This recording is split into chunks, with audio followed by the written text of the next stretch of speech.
Magandang umaga po sa inyong lahat at narito na yung ating latest update as of 5 a.m. sa bagyong si Nando na may kategorya po na isang typhoon, no? At may international name na Ragasa.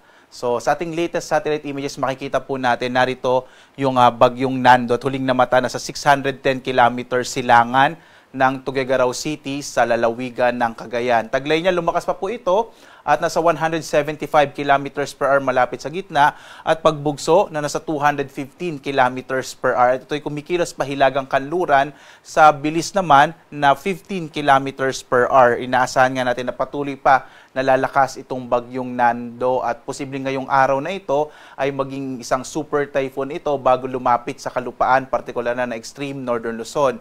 Samantala, meron pa po isang super typhoon na po, no, na may international name na Niguri. Ito po ay nasa tinatawag nating tropical cyclone information na nasa loob po ng minomonitor natin. Bagamat hindi ito inaasahang magkakaroon ng direktang epekto sa ating bansa. Patuloy pa rin yung pag-iral ng southwest monsoon o habagat na siya magdadala naman ng maulap na kalangitan, ng may mga mahinang sa katamtamang mga pag-ulan, partikular na nga dito sa may bahagi po ng Kabisayaan, gayon din sa ilang bahagi ng Mindanao, partikular sa Zamboanga Peninsula, at maging dito sa may bahagi ng Southern Luzon, Bicol Region, kasama yung Mimaropa, Calabarzon, at Central Luzon. At narito po yung ating latest track ng bagyong si Nando.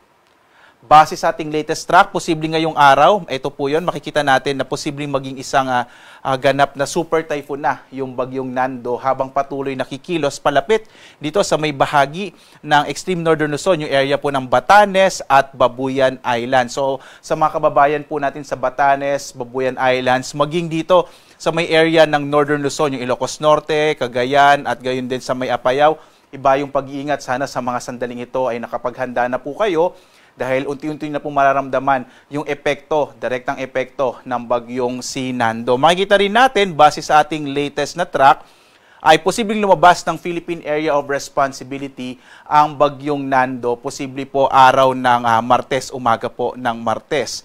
Samantala, patuloy nating inaasahan yung epekto ng southwest monsoon o habagat, partikular na sa malaking bahagi ng Luzon, lalo na po sa may western section ng Luzon, gayon din sa may western section ng Kabisayaan. Ito po yung mga lugar kung saan nakataas yung ating tropical cyclone wind signal number 2. So as of 5 a.m. po yan, nakataas sa signal number 2 sa Batanes, Cagayan, kasama yung Babuyan Islands, gayon din yung northeastern portion ng Isabela, silangang bahagi ng Apayao at silangang bahagi ng Kalinga.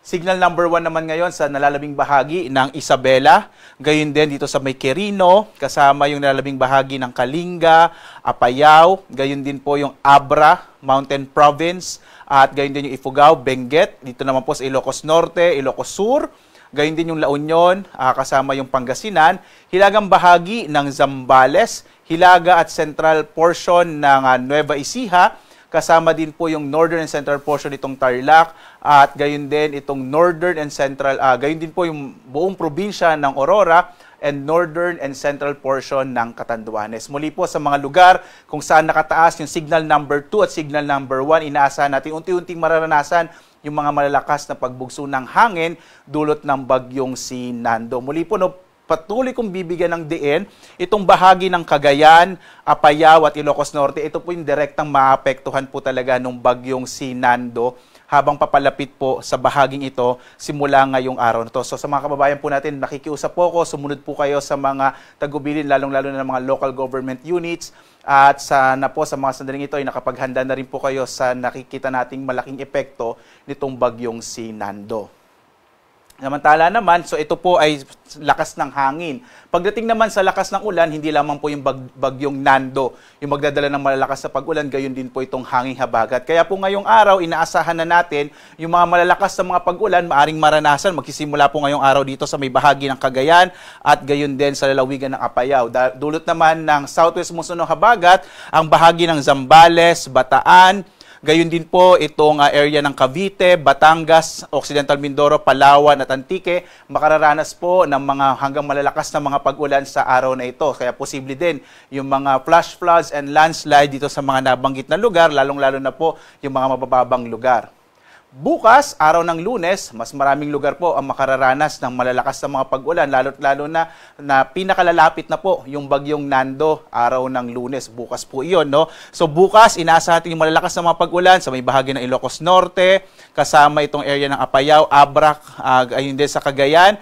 At makararanas din ng malalakas na mga pag-ulan ng malaking bahagi ng Ilocos Region, Cordillera, Isabela, kasama din sa may Central Luzon, yung Zambales, Tarlac, Bataan, Cavite, Batangas, Occidental Mindoro at Palawan. So bukas po, mag-ingat po yung mga nakatira sa mga nabanggit na lugar. Inaasahan natin yung malakas na mga pag-ulan sa pinagsamang epekto ng bagyong Nando at ng hanging habagat or southwest monsoon.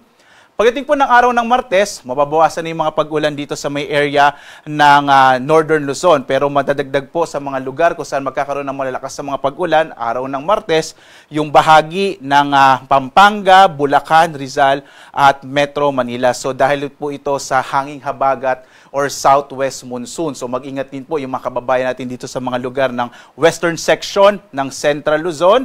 Gayon din dito sa may area ng Occidental Mindoro dahil nga po posible yung mga malalakas na mga pag-ulan. Bagamat around this time, nasa labas na po ng Philippine Area of Responsibility, araw ng Martes, ang bagyong Nando, pero posibleng may epekto pa rin yung habagat or southwest monsoon. At dahil din sa paparating na bagyong Nando, may nakataas na po tayong mga lugar kung saan din po posible makaranas ng mga pagbugso ng hangin. So bagamat walang tropical cyclone wind signal sa mga lugar na ito, dahil nga po meron po tayong habagat, ngayong araw makararanas din ng mga pagbugso ng hangin ng Kamaynilaan, ang Central Luzon, Calabarzon, Bicol Region, Mimaropa, itong Southern Luzon, ganyan yung Visayas at ilang bahagi ng Mindanao. Magpapatuloy po itong mga pagbugso ng hangin hanggang araw ng Martes or pwede rin po hanggang Miyerkules, dulot po ito ng hanging habagat. Kaya iba yung pag-iingat pa rin po. Samantala, nakataas naman yung gale warning sa mga baybayin ng Isabela at Cagayan, gayon din sa Batanes at Babuyan Islands. Ito pong gale warning, ito yung mga babala natin sa malalaking pag-alon ng karagatan, maaaring umabot ng hanggang 5 metro, hanggang 5.5 meters po yung ating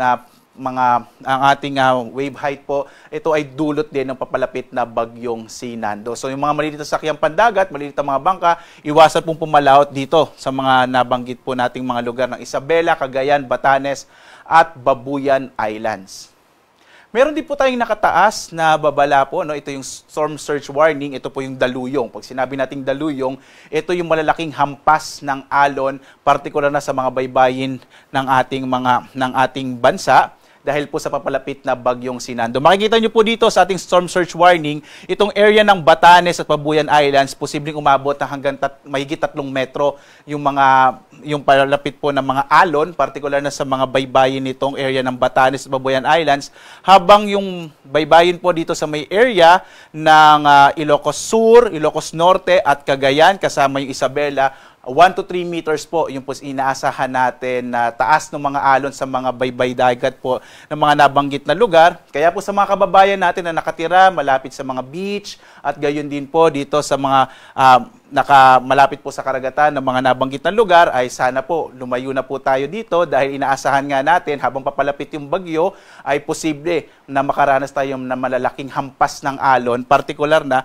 sa mga baybayin ng mga nabanggit na lugar. Magpapatuloy po ito, posible hanggang lumapit yung bagyong Nando bandang araw po ng Lunes, dahil nga inaasahan natin Lunes po lalapit ito sa Batanes at Babuyan Islands area po ng ating bansa.